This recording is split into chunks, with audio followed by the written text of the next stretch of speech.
Hello, everyone. I hope everyone's doing well. This class is set to go over chapters 1, 2, and 3 of our online tax school. It's not meant to replace tax school. It's meant to just give you some supplemental information that may help you understand things a little bit more. So if you have any questions, you can always raise your hand, or you can use the online chat option. Or if you are watching this video after the fact, you can reach out to us at taxschool@mijhtaxpro.com, and I'd be happy to answer any of your questions.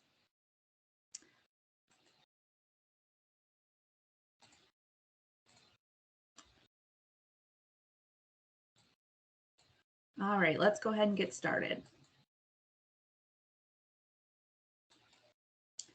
All right, so who is required to file a federal tax return? Well, it really does depend, just like this little cartoon person says. If you have income that you've earned, you may be required to file a tax return. You may have income, but it may be under the filing threshold. You may have all sorts of different things that could cause you to need to file a tax return. Sometimes you just need to file a tax return to get back the money that you paid in that you don't really owe the government.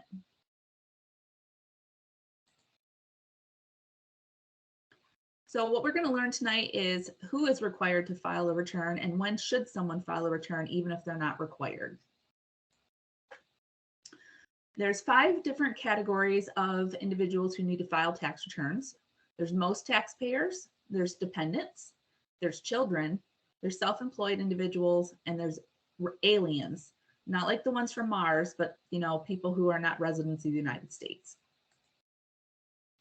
So the filing requirements for most taxpayers are based on age, filing status, and how much income you earned. Now there is one little weird caveat, because when you turn 65, you're entitled to an additional standard deduction. It's like a little bump to it's increased. If you turn 65 on January the 1st, you are considered age 65 for the prior tax year. So any online software that you use, including our software, will automatically know this. It's just something interesting for you to keep in mind when you are talking to people about taxes.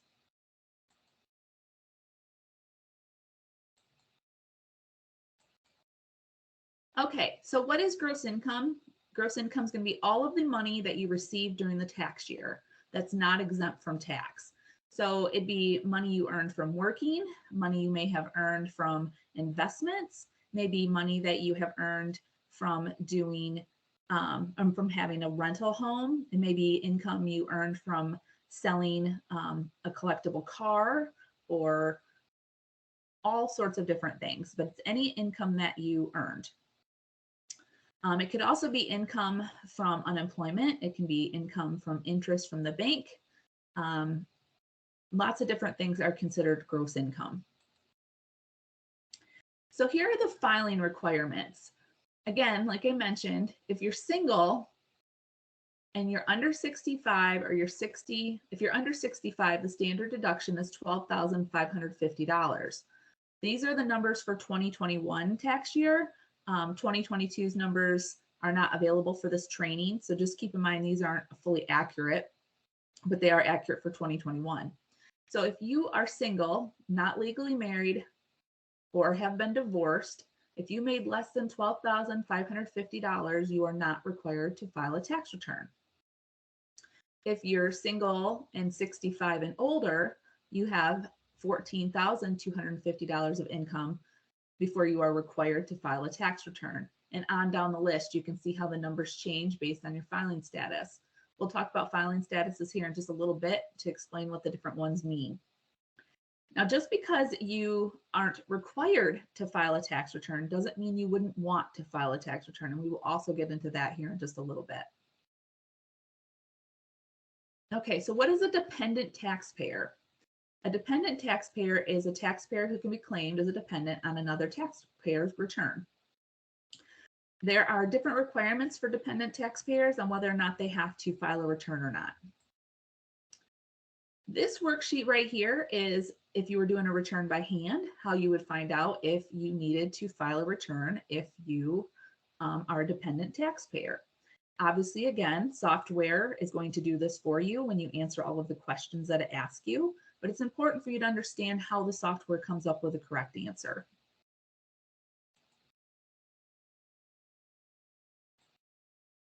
Here's just a good example of a dependent and whether or not she's required to file. Natasha can be claimed as a dependent by her parents. She's not married. She's not blind. She had $412 in dividends from a stock she owns. She's 16 years old. She works a part-time job after school and in the summer. She had $10,518 in wages. So her total gross income is $10,930.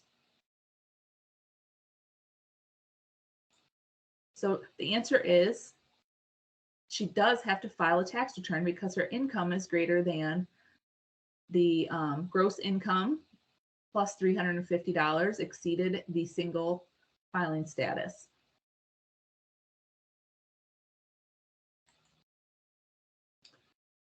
Children. A person is considered a child if they were under age 19 or a full-time student under age 24 at the end of the tax year. They only have interest in dividend income, and this income is less than $11,000, and did not have any federal income taxes withheld from their income.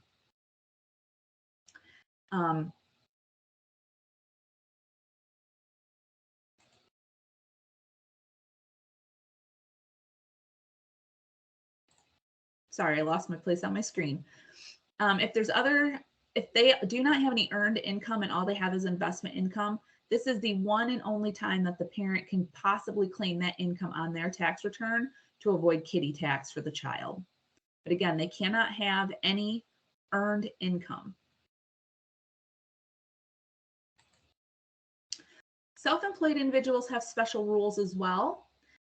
They have to file a tax return as soon as their self-employment income, so total income minus expenses, exceeds $400. It's a very low number, but that is where they have to be. So even someone who cleans houses part-time, just helping someone out, once they make $400 after expenses, they're required to file a tax return. Another special little rule is for church employees. They have to file a tax return once their income exceeds $108.28. No idea how the IRS came up with that number. They just did. Resident aliens will follow the same rules as most U.S. taxpayers. So same standard deduction, same filing thresholds, etc. And again, I've mentioned this already. Anybody who's not required to file, but they had federal income tax withheld from their paychecks, or they are qualified for any of the refundable credits like earned income credit or the child tax credit, should all file tax returns just to get their refund. Okay, filing status. There's 5 different filing statuses available on the tax return. Married filing jointly, married filing separately, head of household, qualifying widower, and single. What do these filing statuses mean? Well, marital status, you wouldn't think it would be complicated, but it's complicated. So you have to determine if someone is married on the last day of the tax year. So if someone gets married during the calendar year, they are considered married for the entire year. When somebody is married, even if their spouse does not work, they will file a married filing joint return to have the best tax benefit. A spouse who does not work is never, ever, ever a dependent on the tax return. They are considered joint filers. Now, someone who gets divorced during the calendar year, as long as they're divorced before the end of the tax year, which is December 31st, they are considered divorced for the whole year. Now, if people are legally separated, which we do not really have here in Michigan, we don't have a legal separation status, then they have other options on how to file. But, and we do honor other states' legal recognized arrangements. But again, in Michigan, we don't really have legal separation. And a married taxpayer may qualify for other filing statuses, which we'll go over here soon. Okay, a single taxpayer. A single person is someone who has never been married or is legally divorced or had their marriage annulled, are legally separated from their spouse, or became widowed in a prior tax year and have not remarried. That's kind of simple. Again, someone is married if they're legally married, they live in a common law state, or their spouse died during the tax year.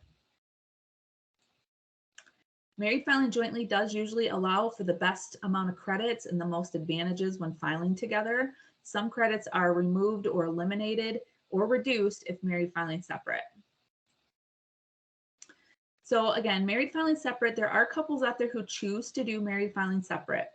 This is a good filing status for a couple that does not have children and do not qualify for earned income credit or any of the college education credits.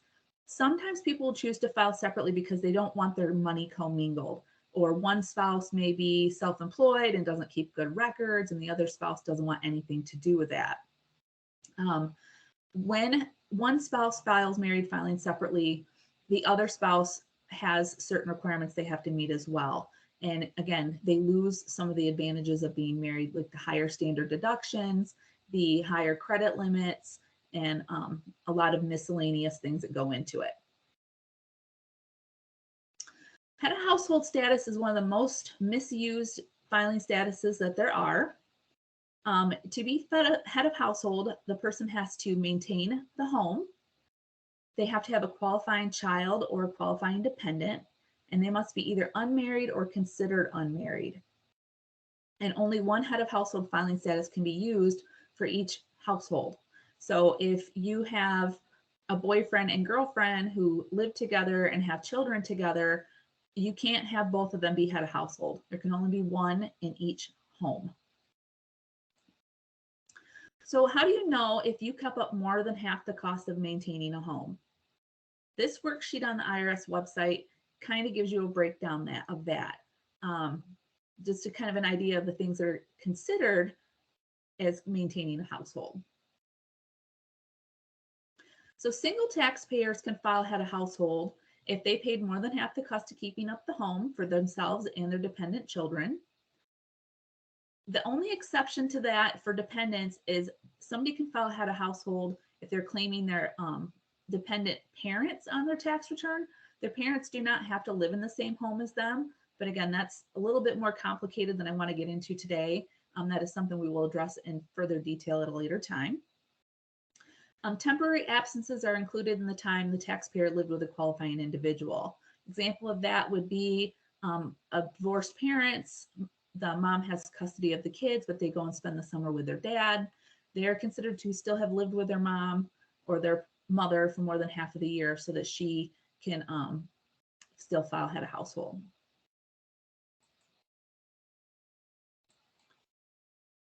Okay, so what are the qualifying individuals for a head of household taxpayer? They can be their child,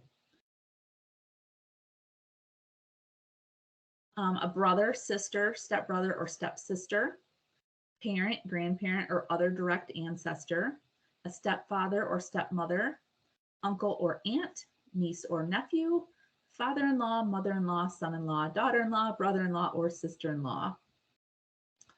A dependent who is not related to the taxpayer in one of these ways listed cannot qualify the taxpayer for head of household status, even if the taxpayer supported them and provided the home for them all year. So in practice, we do get people who come in, again, boyfriend and girlfriend live together, the girlfriend doesn't work, but she has children from a prior relationship. Person will want to file head of household because he provided all support for the family. Those children are not legally related to him, so he cannot use them for head of household filing status.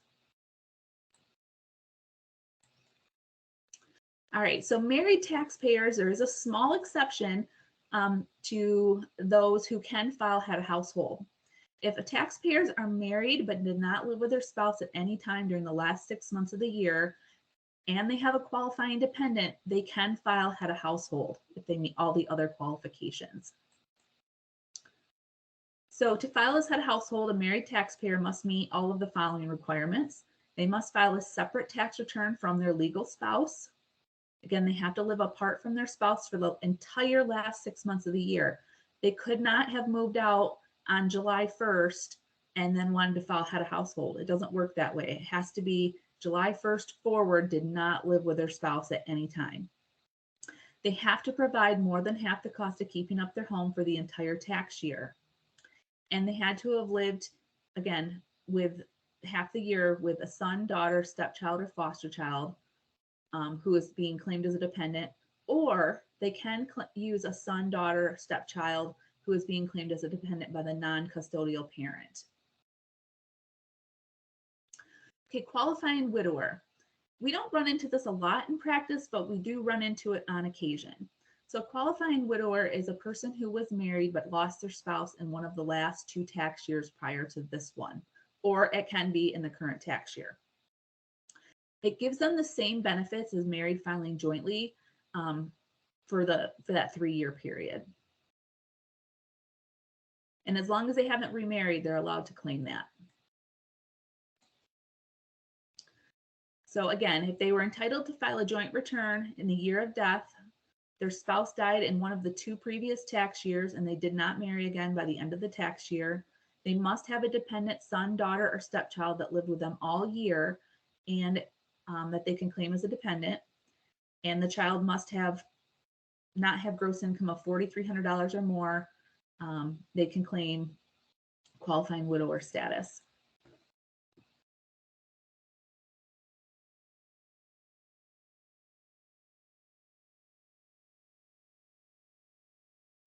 Again, a single taxpayer is a taxpayer whose filing status is single if they've never been married and they do not qualify to use head of household or qualifying widower status.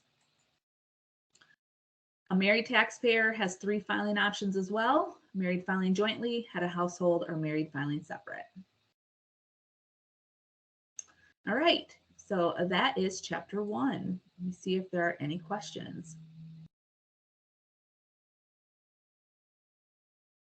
If you have any questions, feel free to raise your hand or unmute yourself and go ahead and ask.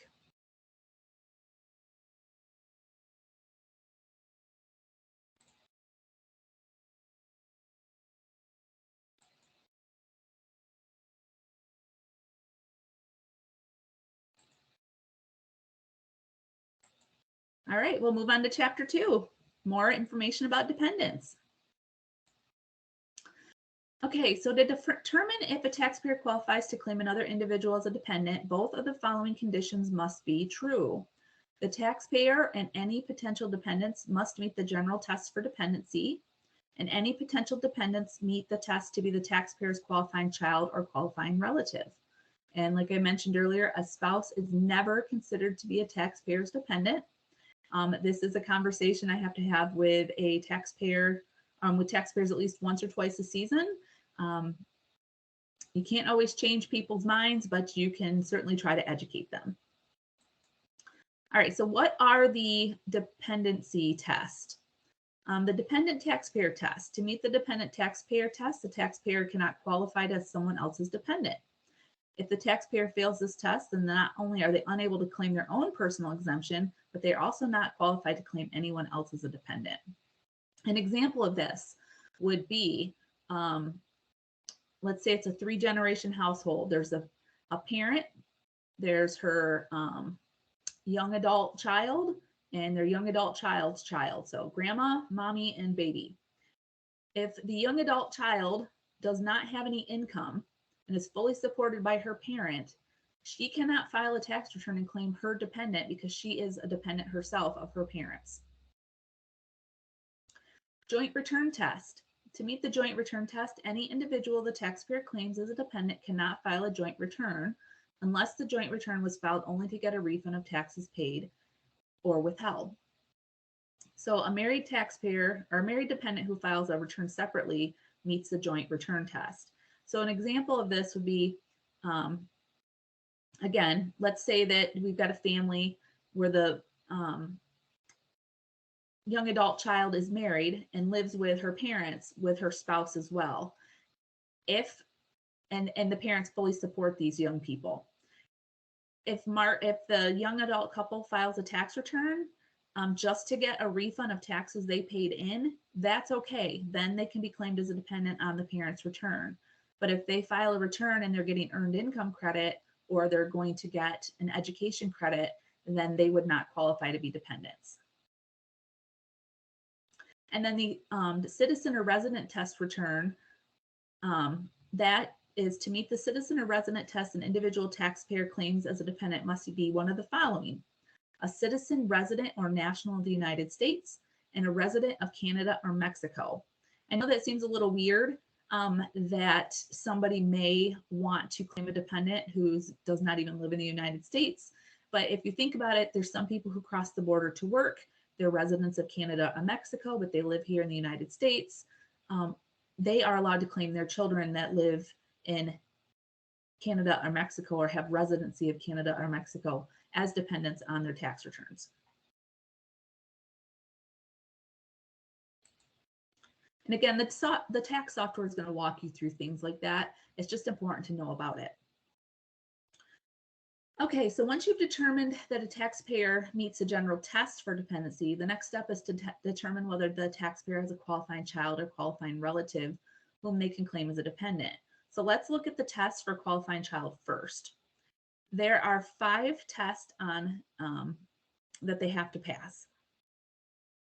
The relationship test, they have to meet that. The child must be related to the taxpayer in one of the following ways.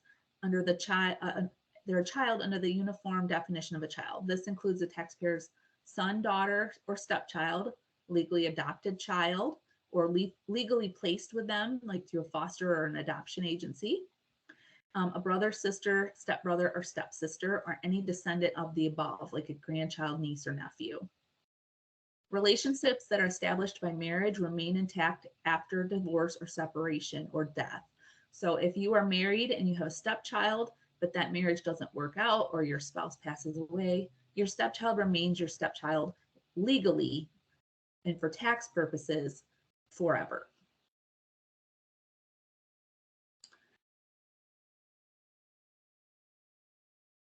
All right, so for the age test, the child again must be under the age of 19 unless they're a full-time student age 24 at the end of the tax year, or if they're permanently and totally disabled at any time of the year, regardless of age.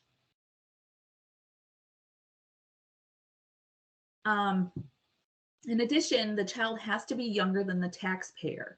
You would think that this would be, something that's fairly understandable. Like, why wouldn't the dependent be younger than the taxpayer? But you could have a situation where uncle is claiming his niece or nephew, but his niece or nephew is from a sibling who's much older, so the niece or nephew is older than him. That would not be allowed. Sorry, went too far.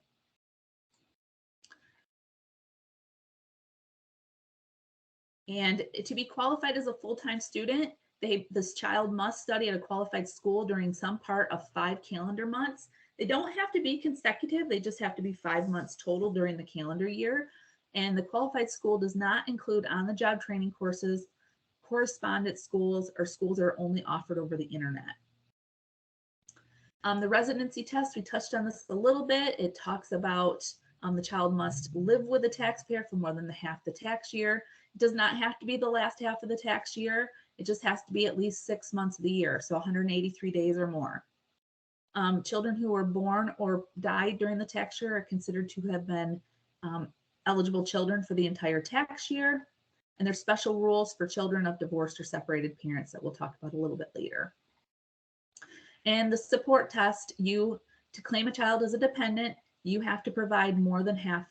The child cannot have provided more than half of their own support.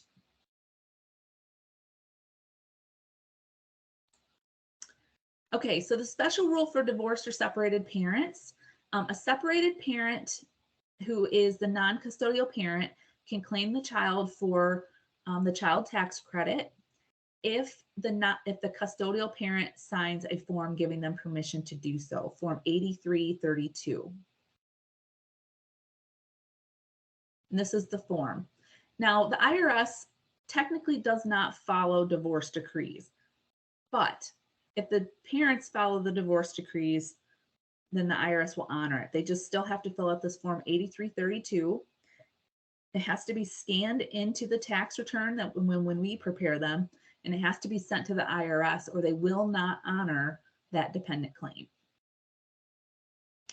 And the non-custodial parent will be allowed to claim that child until the custodial parent revokes Form 8332. Again, in practice, we would go over this a lot more in depth, but I just wanted to touch upon it so that you understood that if you file a tax return claiming a child that does not live with you, you may have to provide proof to the IRS. So sometimes a child can be claimed by more than one person. So let's go back to the unmarried couple who live together. Both are raising their children that they are biologically theirs. Only one person can claim the child in that situation. And the IRS is going to apply tiebreaker rules if both of them try to claim the same child.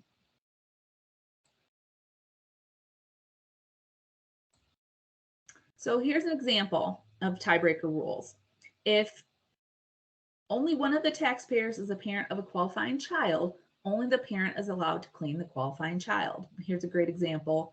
Virginia and her daughter live with Virginia's mother for the entire year. Virginia's adjusted gross income was only $9,000, but her mom's adjusted gross income was $44,000. She provides more than half the support for both Virginia and Julie. Julie is a qualifying child for both Virginia and Angie. So if they both filed a tax return, IRS is always going to side with the biological parent as allowing that child to be claimed by that person. An additional tiebreaker example, Amy and her husband Jim lived together with their son Thomas until August 1st of the tax year. When Jim moved out of the house, in August and September, Thomas lived with Amy for the rest of the year. Thomas lived with Jim. I'm sorry, I misread that. So in August and September, Thomas lived with Amy, and then for the rest of the year, Thomas lived with Jim. Thomas is a qualifying child of both parents, but because they're married but they're filing separate returns, only one of them can claim him. Amy's AGI is $32,000 and Jim's is $27,000. Amy and Jim both claimed Thomas in their returns. As a result, the IRS applying the tiebreaker rules, only Jim was allowed to claim Thomas because he lived with Jim longer than he lived with his mom. Now, again, let's go back to the example that the parents live together.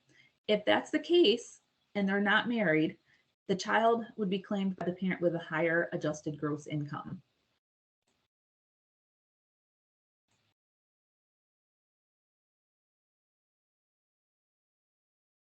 Okay, so if none of the taxpayers are the parents of the individual, then the taxpayer with the highest AGI is allowed to claim the individual as a qualifying child. However, this only applies if their AGI is higher than the AGI of any parent who qualifies to claim the same qualifying child. If the parents file a joint return, then they have to divide their joint return AGI equally among them to determine the parent's AGI. So here's an example. Adia and Layla are adult sisters who live with and supported their brother Eric. Eric is a qualifying child for both sisters. Ada's AGI is $39,000, Layla's is $38,000. They both claim Eric on their returns, which causes the IRS to apply the tiebreaker rules. So in this case, it's going to be Ada who is allowed to claim her brother because she had the higher income.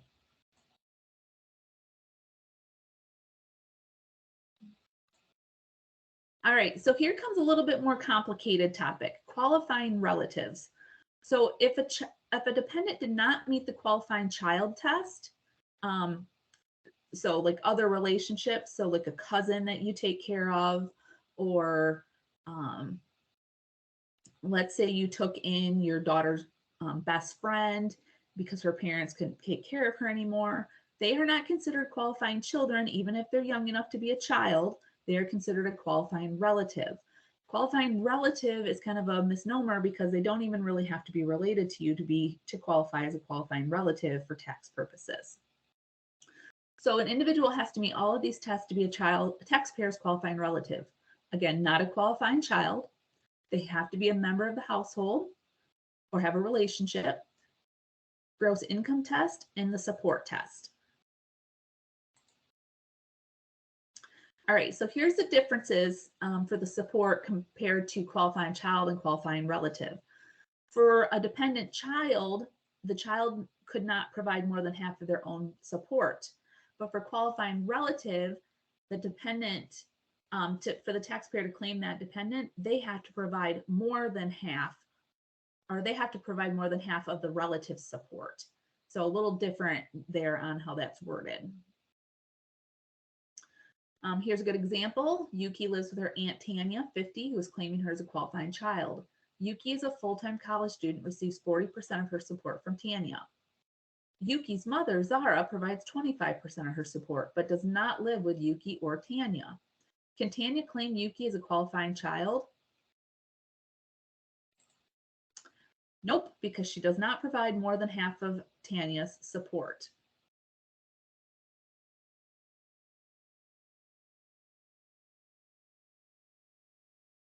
And assume the same facts as the previous example, except Yuki is not a college student. She does not meet the age test for qualifying child, and so she does need to meet the test for a qualifying relative. In this case, Tanya isn't providing more than half of her support, therefore she can claim Yuki as a qualifying relative.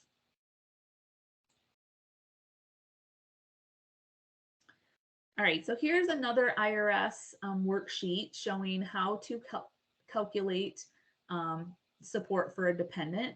Again, when you use tax software, it's going to walk you through the questions to answer these questions, but it is good to be familiar with these forms.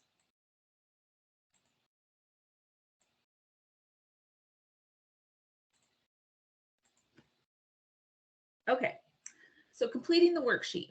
1, you have to determine the amount of support the dependent provided for themselves. You need to determine the cost of the dependent's household. You need to determine the cost of supporting that individual. You need to determine whether the dependent provided more than half of their own support. And if the dependent did not provide more than half of their support is not the taxpayer's qualifying child, determine if the taxpayer provided more than half the support for the dependent after including amounts provided by others for the dependent support, such as state agencies.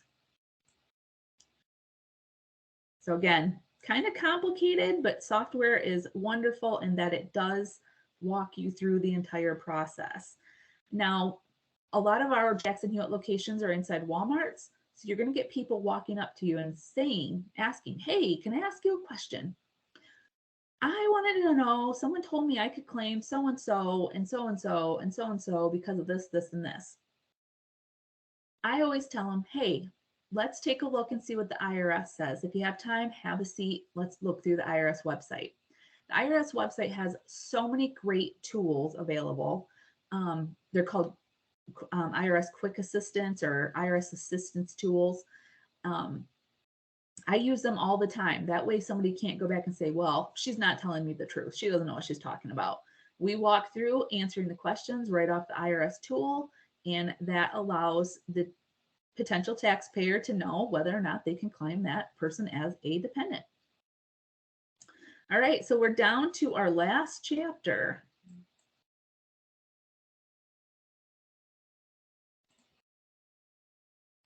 And this is just basically about filing basics for tax returns. All right, so the Form 1040 is the main tax return, it's like the compilation of all the information on the tax return. All the other forms and schedules feed to the Form 1040. Anyone who is a U.S. citizen or a resident who files taxes will use Form 1040 or Form 1040 SR. 1040 SR is just, it stands for like seniors. It's got bigger print, so it's easier to read, which is pretty cool. I mean, that's nice that they took that into consideration.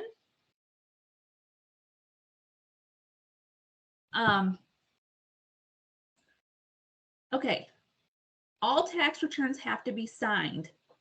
That includes electronic tax returns.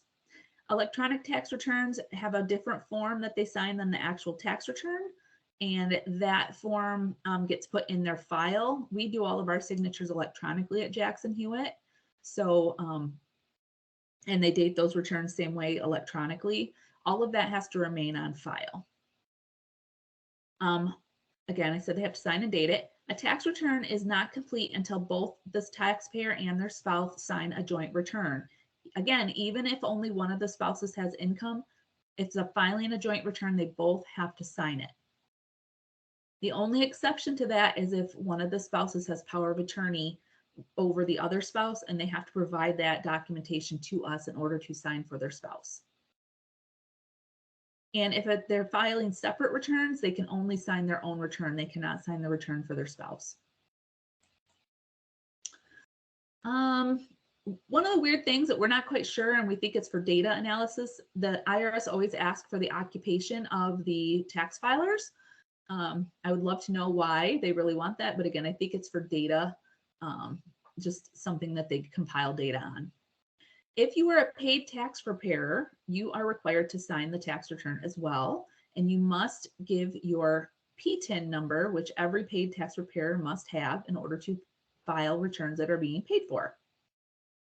It used to be years and years ago, we used our Social Security numbers, and obviously in the age of identity theft, that is not something we want to give out to people anymore. So these PTIN numbers have been wonderful because it's just a 9-digit number that identifies us to the IRS. And if once you've been with filing taxes for a couple of years, you can become an annual filing season provider, and you can be registered on the IRS website. Your information will be there. It will show you exactly how many tax returns were filed under your PTIN number each year. So that's always pretty exciting to see.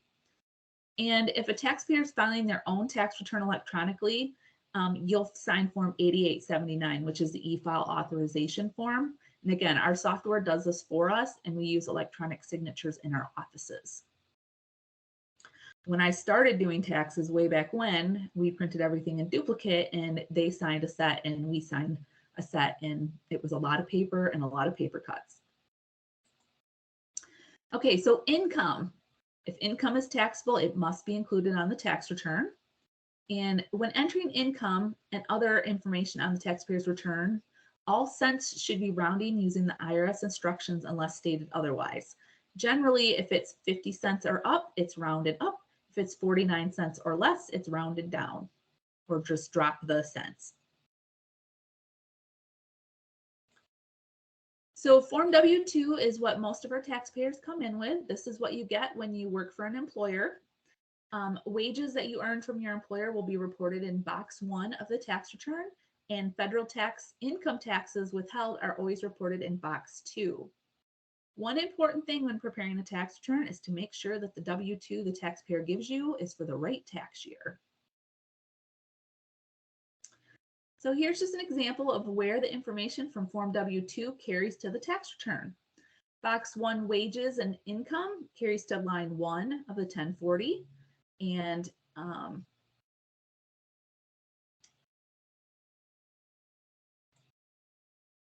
then on the tax return, all of your income sources add up together to become your adjusted gross income.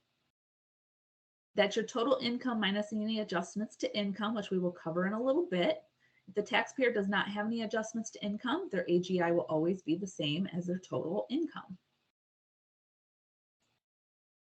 So this is a screenshot from our profiler software that we use at Jackson Hewitt.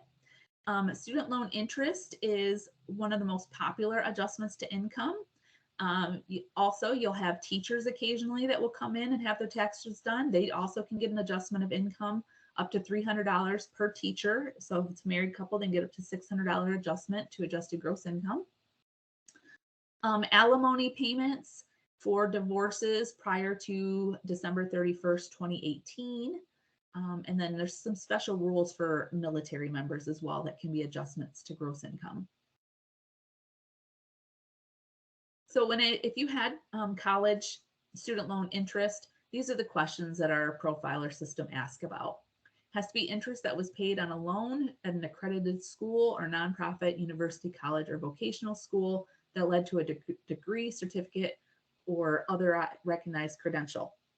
That does not mean you had to graduate from college in order to take the student loan interest deduction. It just means you had to be enrolled in a program that could have led to a degree. An example of a degree that would be like somebody who goes to school to become a beautician. And then again, it asks, was the loan for a student enrolled at least 1/2 the normal time for full-time workload So basically you had to be a full-time student or at least part-time, full half-time to full-time student in order to use a student loan interest deduction. So students will receive a 1098-E from their student loan servicer. A lot of times you have to remind people about it because they've forgotten or they don't think about it because nothing gets mailed out anymore. It's always uploaded to their student, like their account where they can log in to see where they make their student loan payments. So you sometimes have to remind people, go get that. It can be pretty substantial. Obviously, we've been on a student loan pause for the last several years. So if somebody only had federal loans, they haven't had to pay anything on it. And even if they have been paying anything, nothing has been going to interest. There's still a lot of people out there like myself who had private student loans. So I've been able to take advantage of the student loan interest deduction the last several years where a lot of people did not. And a student loan interest deduction, it's going to go from Schedule 1, which is adjustments to income, and it's going to pull down to line 26 on the 1040. All right, so standard deduction. Again, this is very important. It's based on your filing status. The standard deduction is the amount that the government allows you to make before you have to pay taxes. So if you're single or married filing separately, standard deduction for last year was $12,550. Married filing jointly was $25,100, and had a household was $18,800. And how this works is they take all of your types of income, wages, interest, dividends, IRA distributions, Social Security benefits, any capital gains, any self-employment or unemployment, add all of that up, subtract the adjustments, that gets you your adjusted gross income, and then they subtract your standard deduction, and that's what you end up paying taxes on. There's also another option, it's called itemized deductions. We will talk about that again at a different lesson. So here's an example. Rob and Penny are married. What is their standard deduction if they choose married filing jointly as their filing status? And what is their standard deduction if they file separately? Tax liability. So tax liability is the amount of tax you're required to pay based on your taxable income and your filing status. Now there are charts for this that you can use to calculate tax liability. There's also tax tables that you can use. But again, our software is wonderful. It does the work for us. But if you're working in one of our Walmart locations, somebody's going to stop and ask you, how much tax am I going to owe on this much income? So it's a good idea to have an idea of how to figure that out for them. Though I do try to tell them, please bring your documents in. We can find out really easy and quickly when we sit down to do your tax return. And to determine taxable income, you take the AGI, you subtract the standard deduction, and if they had a qualified business income deduction, you would subtract that as well. Show you where that goes here. It's line 13 on the tax return. And once you deduct all of those items, again, you get the taxable income. So here's an example. Jenna's AGI is $13,572. Her filing status is single, so her standard deduction is $12,550. That left her with taxable income of $1,022. And if you look at the tax table here for 2021, you go to her income level, which was, oh, this is a different example. I'm like, the numbers don't make any sense. But you take their total income, you look for it on the tax table, and then it will tell you how much tax they owe for that income level.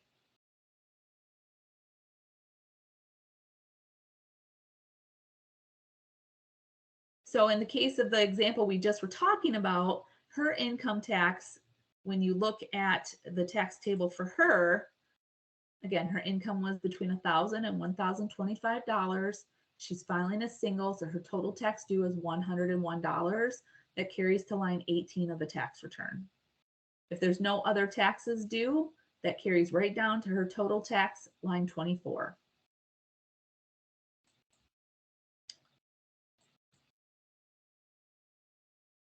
Again, these are just the different standard deductions. All right, so let's talk about federal income tax withholding real quick. Federal income tax withholding is the payments that are applied against against what the taxpayer owes. So that money you have taken out of your paycheck every week, that's in box 2 of your W-2, that's used to offset the amount of taxes that are due on your tax return.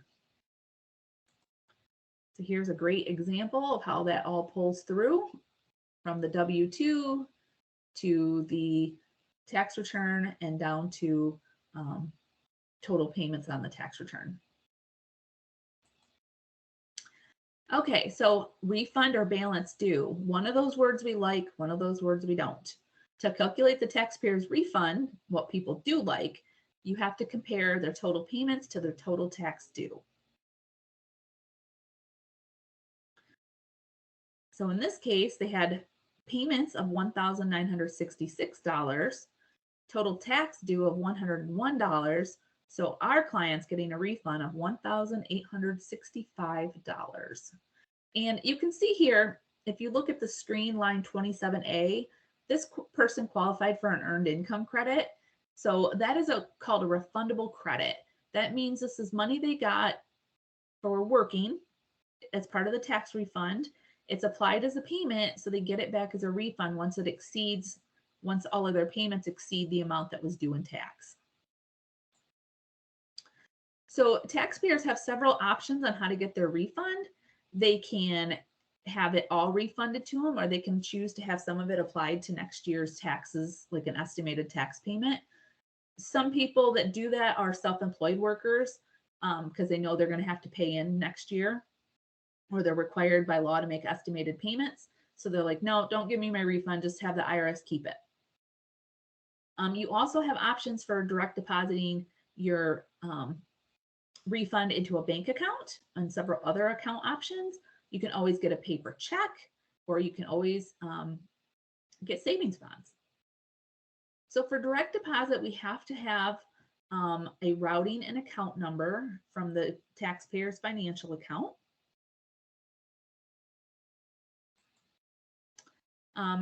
There are some rules for direct deposit though. So you have to be on the bank account that the funds are going to be deposited into, and the IRS will not make more than 3 deposits to one bank account. At that time, when the 4th direct deposit request comes in, they will default and reroute it to a paper check. And this is what it looks like on the tax form when somebody wants to use direct deposit. There are options where you can divide your tax refund into multiple accounts. So if you want part of your refund to go to your checking account and part of it to go to your savings account, that is perfectly possible. And there's a form that you fill out inside the tax program that will help you divide that up. You can pick 2 or 3 accounts to deposit that into. Again, you have to have your checking account number and your routing number. A lot of people now, thank goodness, have bank apps on their phone, so they're able to look up that information. Some people don't even own checks anymore, so you can't tell them, hey, just let me look at your checkbook. So you just have to know what the routing number is. It's always a 9-digit number, and the account number can be a varying number of digits. Other deposit options are putting your money into your IRA, a traditional Roth or SEP, but not a simple plan. You can have the tax refund deposited into a health savings account. You can have it deposited into an education savings account or a Treasury Direct online account. And again, you got to make sure that the taxpayer's bank accepts deposits from the IRS. I don't know of anybody who doesn't, but I'm sure that there could possibly be accounts out there, or they wouldn't have the slide here. Okay, so again, here are reasons why the IRS may reject a direct deposit. If any of the numbers or letters on the form are crossed out or whited out on a paper return, they will not process a direct deposit. If a taxpayer is filing a joint return with their spouse, but the financial institution does not allow a joint refund to be deposited into an individual account, the IRS again will, that would bounce back to the IRS and they will reissue it as a paper check. Once your tax return is filed after November 30th of the tax year, of the following tax year, they will no longer allow direct deposit, though I did hear rumblings that this may be changing. I would hope so. Right now, though, as of right now, they will not issue direct deposit on prior year tax returns. They will only do paper checks. I already mentioned the 3 deposit thing. And if your name on your bank account does not match the name on the tax return, they will not allow a direct deposit. So what happens when you have a balance due? This is usually the saddest customers that come into our practice. Most people don't know they're going to owe, and they find out and they're heartbroken. So if the taxpayer did not have enough taxes taken out during the year and they have a balance due, they have to pay that by April the 18th or whatever due date the return has for that tax year. This year it's going to be April 18th. They should not avoid filing. That's one of the things we hear the most often is a taxpayer says, I'm just not going to file. I'll deal with it next year. No, don't do that. What happens when you don't file on time and you have a balance due is you start racking up penalties and interest, and penalties and interest on top of penalties and interest. The IRS has a long list of penalties, and their interest compounds on top of compounding interest. So it is better to file a return and not pay the balance due than to not file a return at all. They have payment plans. You can set up a payment arrangement and have a monthly amount taken out of your bank account. You can set up a payment plan where you mail them a payment every month by check or money order. You can, if you file early enough in the year, you could possibly save up the money and pay it by the due date. You can borrow the money if you have family or friends that trust you. You can pay it with a credit card, though they do charge you additional interest to do that, or a service fee. So there's lots of different ways to pay your taxes to the IRS. And for people who want to pay by check, we can print out a voucher for them. They just take that voucher and they take their check and money order and they just mail it to the IRS by the due date. And we also have a thing called direct debit. So inside the tax program, we can set up the payment to withdraw from their bank account directly on a date that the taxpayer chooses. I always set mine up to come out on the due date of the tax return, not a day sooner. Again, I mentioned you can pay with a credit card. They use third-party providers to do this service because the government really technically can't take credit card payments, but they use servicers to do it for them. So again, there is a fee on top of the regular taxes due in order to pay with a credit card. Another option is you can use the electronic federal tax payment system.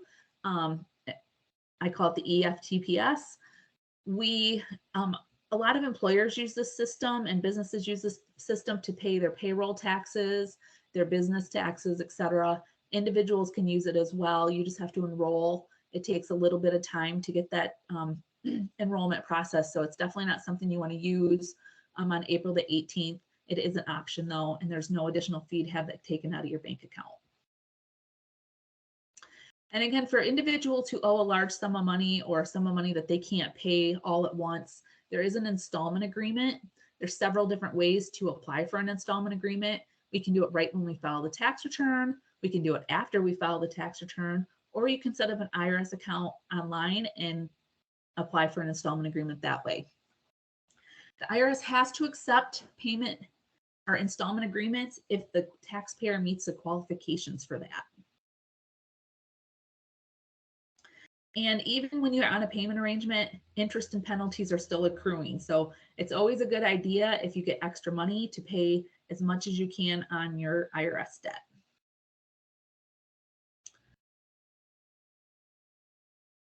All right, so some of the things that the installment agreement requires, it has to show the tax form they filed, has to have a balance due, has to tell you the year that the installment agreement is going to cover, have to have the name and social security number for the taxpayer and a spouse and their current address, and you have to have their home and work numbers and the best times that the IRS can contact them by telephone. Again, you have to have the name and address of the bank or other financial institution information, your employer's name and address, the total amount you owe, the amount of payment that you think you can make every month. I always tell people, don't say more than you're sure you can pay. It's always easier to pay more than it is to not make your payment on time. And they have to tell the IRS when they want to make the payment each month. And I always, again, advise my clients, you want it to be on a day that you're 100% sure that you're going to have money in your bank account, because you're going to set it for the same day every month. And if you, like I said, the IRS will gladly take the money out of your bank account each month and save you the hassle of mailing them a payment. It's more secure, it's faster, and you're almost guaranteed to make sure they actually get the money on time. There is a fee for filing an installment agreement with the IRS, but only if they agree to it.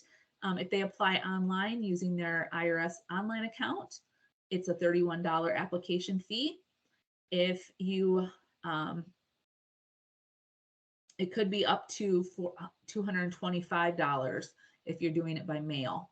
So again, it's definitely better to apply for it online and save yourself the additional fees.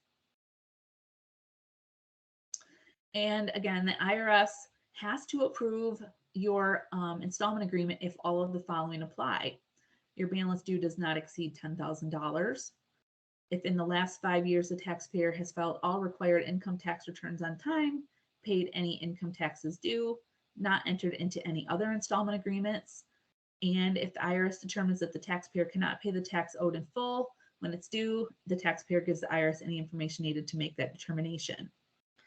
If you agree to have your balance due paid within 3 years or less, and if you agree to comply with all tax laws while the installment agreement is in effect. The IRS is always happy to get their money any way that they can. So they're going to work with you to get that taken care of. And if somebody had an installment agreement last year and still has finds they have a balance due again this year, the IRS is happy to negotiate rolling that into the same payment agreement or renegotiating the payment agreement. It just can't be done. It's got a few other steps that have to be done to take care of that. So is there any questions? Let me take a look here. Nope, doesn't look like there's any questions, and it didn't take quite as long as we had allotted. So we're going to wrap this up. And I thank you for your time. Again, if you have any questions, feel free to send me an email at taxschool@mijhtaxpro.com. And my name again is Dawn Copenhaver. I'm an assistant general manager at Moore Tax Service here in the Grand Rapids metro area. Thanks so much, everyone. Have a good night.